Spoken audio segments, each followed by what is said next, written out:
네, 부자들은 경제신문을 읽는다. 오늘 침체된 분위기 속에서 코스닥이 많이 내리네요. 네. 자, 한국투자증권 안녕하세요. 최용호 연구원입니다. 안녕하세요. 네, 안녕하세요. 네, 글로벌 시장의 침체 안에서 오늘 머니투데이에서 담은 헤드라인을 보겠습니다. 부동산 이슈가 가장 눈에 처음 띄네요. 서울시가 압구정처럼 여의도 노후 아파트를 특별계획 구역의 단위로 나눠서 구역별로 재건축 추진단지를 분산 배치하는 방안을 검토 중이다라는 거 보이고요. 문재인 대통령의 규제 혁신 드라이브 또 한 번의 개혁을 보입니다. 지금 원격 의료 금지한 현행법령, 개인정보 활용 제한한 현행법령, 세 번째, 네 번째 붉은 깃발로 수술대에 오른다라고 하는데요. 첫 번째, 두 번째는 이 의료기기의 진입 규제, 인터넷 전문은행의 은산분리 혁신, 이것이 최근에 나온 첫 번째, 두 번째, 새로 나온 세 번째, 네 번째까지 여러분들은 어떻게 보시는지 참고하시기 바랍니다. 삼성이 150조 가량의 투자 계획을 밝혔잖아요. 한화의 투자 소식이 과연 증시에 조금은 단비가 될 수 있을까? 22조 투자하기로 했고요. 매출 1000조 시대 열기로 했고요. 3만 5천 명의 신규 고용의 전망을 약속했습니다. 어떻게 볼 수 있을까요? 일단 오랜만에 좀 나온 설비 투자 이야기인 것 같은데요. 네. 최근에 이제 시장에서 가장 좀 문제가 되고 있는 부분이 설비 투자입니다. 기업들이 설비 투자를 진행을 해야 선순환이 이루어지는데 설비 투자가 점점 줄어들었죠. 그러면서 경제에 좀 악영향이 좀 많이 미쳤는데 하나에서 이번에 좀 통큰 발표를 한 것 같습니다. 저희가 가장 주목해야 될 부분은 방산과 화학 부분인데요. 이 방산 부분도 이제 금일 하나 에어로스페이스가 시장에서 조금 반응을 보이고 있는 상태이고 앞으로도 이제 방산 관련된 부분에서 이렇게 매출이 좀 늘어나게 되면 영업이익에도 좀 긍정적인 효과를 보일 수 있을 것 같습니다. 근데 이제 저희가 주목해야 될 부분은 한화에서 화학 쪽이라고 좀 볼 수가 있겠죠. 최근에 하나케미칼이 좀 많이 하락을 했는데요. 네. 아마 이번 발표로 인해서 하나 계열사에서 조금 힘을 어떻게 보면 좀 받는 그런 자회사로 좀 거듭날 수가 있기 때문에 앞으로도 주가는 좀 탄력적으로 움직일 가능성이 높아지고 있다 이렇게 좀 볼 수가 있겠습니다. 나름 통큰 투자라고 하셨는데요. 네. 항공기 부품과 그러니까 주목하는 부분이 방산 쪽 네, 얘기하셨고요. 맞습니다. 오랜만에 태양광 산업 등의 22조 투자 어느 쪽으로 그 자금의 방향이 갈지 한화 투자 방향도 체크해 보시면 좋을 것 같습니다. 본격적으로 넘어갑니다. 오늘 국내 시장이 이렇게 하락세가 월요일부터 두드러진 것이 터키에서 찾게 되는데요. 금융시장이 이 공포로 터키가 빠져들었다고 봅니다. 자, 미국과의 이 정치적인 이 관계 때문에 리라와 환율이 폭락을 하고 있고 가뜩이나 경제 상황도 좋지 않고 네. 외환 상환 능력도 부족한 터키인데 여기다가 최악의 상황까지 몰렸습니다. 미국의 관세 제재 강화가 터키 금융시장에 직격탄이 됐는데요. 미 달러화 대비 리라화의 가치가 장중한 때에 10일에 23%나 떨어졌는데 올해 초와 비교해서는 70%가 떨어졌고요. 미국이 터키산 철강과 알루미늄에 대해 관세를 2배나 늘리기로 했습니다. 각각 20%, 50%. 터키와 미국과의 관계는 매우 좋지 않다라고 덧붙여지고 있고요. 블룸버그 통신은 신흥국 역사상 최악의 화폐 괴멸 중에 하나라며 리먼 브러더스 때보다 심각하다라고 지적을 했습니다. 실제 외환시장에서 리라화의 매수-매도 스프레드가 0.12에 육박하면서 0.4 정도였던 세계 금융위기 수준을 훌쩍 뛰어넘었고요. 5년물 CDS 스프레드도 166에서 450bp로 뭐든지 다 치솟거나 네. 급락입니다. 자, 우려감은 유럽이나 다른 신흥국까지 퍼질 것이냐에 대한 상황. 그것 때문에 지금 긴장감이 네, 월요일부터 맞습니다. 감돌고 있는데요. 일단 터키 쪽은 원래 좀 취약한 경제 구조를 갖고 있었는데 이번에 이제 트럼프 대통령이 철강, 그다음에 알루미늄에 대한 관세를 2배씩 늘리는 부분을 발표를 하면서 이 부분이 더욱더 격화됐다 이렇게 볼 수가 있겠습니다. 원달러 환율로 따지면 마치 이제 한국의 원달러 환율이 1,000원이었는데 거의 한 1,700원으로 한 1년 만에 이제 올랐다 이렇게 생각을 하시면 좀 편하실 것 같고요. 그만큼 원화의 약세는 상대가 안 될 만큼 터키 통화는 굉장히 큰 폭으로 좀 약세가 진행이 되고 있다 이렇게 보시면 될 것 같습니다. 근데 저희가 이제 터키 시장의 위기가 과연 전 세계로 퍼질 것이냐를 보면요. 터키 쪽은 전 세계 GDP에서 차지하고 있는 비중이 약 한 1% 정도이기 때문에 큰 비중을 차지하고 있지는 않습니다. 다만 이 문제가 어디로 번질 수가 있냐면 유럽 쪽에 있는 은행들입니다.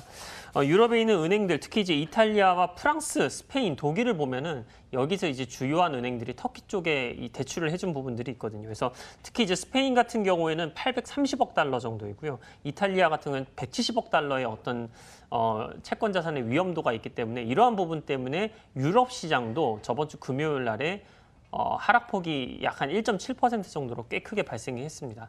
그래서 만약에 유럽의 은행이 좀 무너지게 된다면 네. 물론 이것 때문에 이제 무너지지는 않을 거라고 생각을 합니다만 만약에 이 부분 때문에 피해를 입는다면 자연스럽게 신흥국으로 또 그 위기가 전이가 될 수 있는 위험도는 있고요. 하지만 결과적으로 봤을 때 차지하고 있는 비중이 그다지 높진 않기 때문에 시장에 미치는 영향은 굉장히 제한적일 것으로 판단이 되고 있습니다. 여러분 다시 볼게요. 리라와에 대한 매수매도 스프레드가 0.4 정도가 그때 금융위기 때였는데 그때보다 3배나 높은. 네. 그러니까 이게 평소가 아니라 세계 금융위기 수준을 3배나 뛰어넘었다. 터키 국가부도 위험을 보여주는 CDS 5년물 스프레드도 450bp로 166bp보다 거의 4배가 된 수준으로 점프가 됐다라는 네. 부분.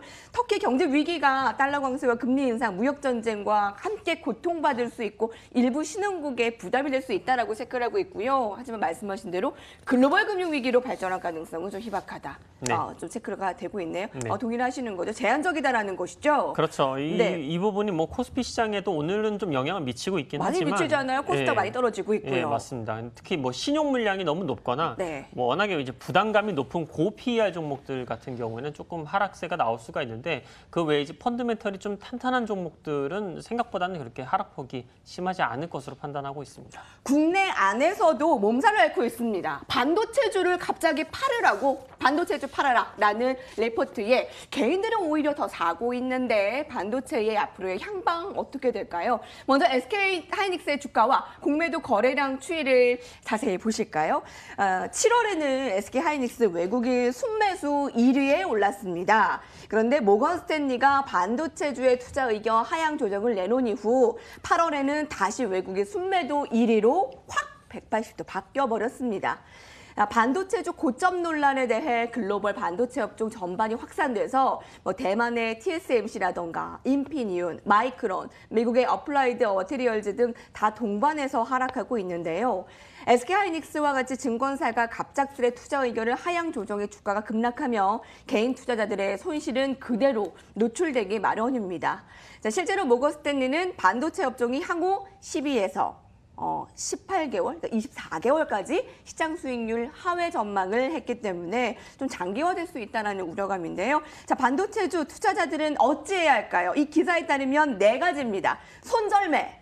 2번째, 처분하지 않고 투자 손실을 적정하게 관리. 3번째, 풋옵션 매수, 콜옵션 매도. 4번째, 공매도를 이용한 전략. 어떤 전략 택하시겠어요? 저는 비중 조절을 좀 택하고 싶고요. 특히 이제 비중 조절 조금 팔라라는 이야기세요? 과도한 비중을 갖고 있는 개인 투자자는 조금 파시라는 의견을 좀 말씀드리고 싶고 예를 들어서 제 주변에도 반도체 종목에만 거의 80% 이상 투자하시는 분들이 계시거든요. 네. 그럼 이제 저희가 포트폴리오로서는 좀 과중하다 이렇게 말씀을 드릴 수가 있겠죠. 말 그대로 아까 레포트에도 언더퍼폼, 그러니까 시장 대비해서는 좀 수익률이 약화가 될 수가 있지만 그렇다고 해서 이제 주가가 계속해서 하락한다라는 걸 의미하는 건 아닙니다. 그래서 적정한 비중을 갖고 계시는 건 좋고 특히 이제 뭐 삼성전자 같은 경우에는 저희가 성장주에서 이제는 배당주의 가치가 이제 매력도가 남아 있기 때문에 뭐 예를 들어 포트 비중에 10% 20% 갖고 계신 분들이라면 굳이 매도하실 이유는 없다고 생각을 하고 있습니다.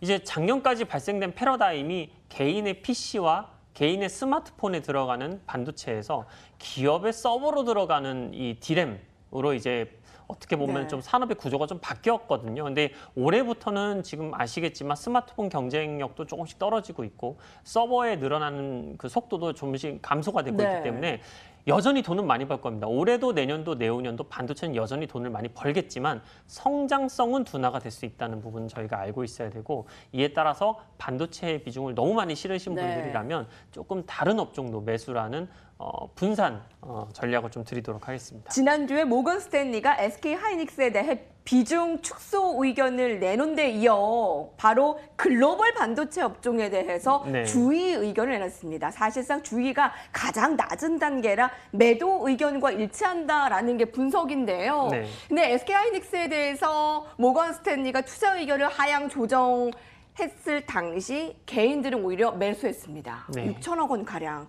여러분 어떻게 보세요? 또 반도체 글로벌 업종에 대해서 팔아라라는 하향 리포트에 맞서 개인들은 또 삼성전자와 SK하이닉스를 6,378억 원 더 사들였습니다. 개인들은요, 여러분 반도체 가자를 외치고 있는 것이에요. 그러니까 약간 어떠세요? 빗나간 뭐 약간 핀트가 안 맞아요? 저희 한국 사람들이 얼마나 많이 차트에 의지를 하고 있는지를 사실 알 수 있는 대목인데요. 삼성전자, 하이닉스가 박스권 하단 부분에 있다 보니까 오로지 이제 차트만 보고 비중을 굉장히 크게 가져가시는 거죠. 그래서 이런 부분들, 그러니까 차트 분석도 굉장히 중요하지만 펀더멘털 측면이나 아니면은 이런 미래를 좀 예상하는 예. 부분도 조금 진행을 하신다면 몰빵보다는 네, 조금 그렇군요. 비중을 여러분 모건 스탠리가 틀렸을 수도 있습니다. 자, 투자자별로 봤을 때 개인들은 그렇게 여기는 모양새다라는 것이 이 기사의 골자입니다.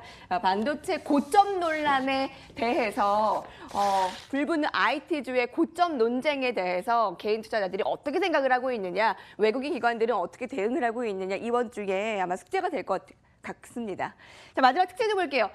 신세계, 롯데쇼핑 다 하락이에요. 실적에 대한 실적 전망치를 모두 하회했습니다. 자, 먼저 신세계부터 볼게요. 2분기에 실적이 양호하지만 전망치를 밑돌았다라면서 투자 의견을 하향했습니다. 목표가도 내려잡았고요. 48만 원에서 40만 원. 온라인몰의 즉 감소폭이 좀 컸대요. 롯데쇼핑은 어닝 쇼크라는 평가까지 받고 있습니다. 영업이익이 전년 동기 대비 17% 감소. 이렇게 유통 쪽이 다 같이 좀 좋지 못하네요. 네. 뭐 여러 가지 이유가 있겠지만 두 가지 이유가 좀 대표적으로 볼 수가 있겠죠. 첫 번째는 최저시급 인상 부분에 대한 그 압박감이 조금 존재하는 것 같고요. 그다음에 52시간 근무제, 그리고 마지막으로는 내수 경기가 생각보다 활성화가 덜 되고 있다는 부분이 이제 가장 큰 이유입니다. 그러니까 많은 사람들이 이야기를 했죠. 이제 소득 주도 성장이 진행이 많이 되면 빠졌어요. 47만 원에서 지금 20만 그렇습니다. 원대까지요. 그렇죠. 그러니까 그런 부분들이 사실 기대감 때문에 올라온 부분들이 좀 많았는데 그런 기대감이 다시 사라지다 보니까 주가가 다시 원 상태로 복귀를 하고 있다.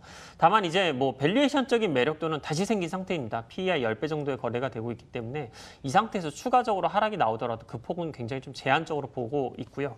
다만 이제 현재 가격대에서 한 15% 정도 오른 가격대 정도까지를 박스권으로 유지할 가능성이 높다. 이렇게 좀 보고 있습니다. 신세계는 30만 원을 하회했습니다. 목표가를 현대차증권에서 49만 원에서 40만 원으로 네. 대폭 낮춰 잡았습니다. 유통까지 봤고요. 오늘 여기까지 보겠습니다. 부자들의 경제신문입니다. 함께했어요.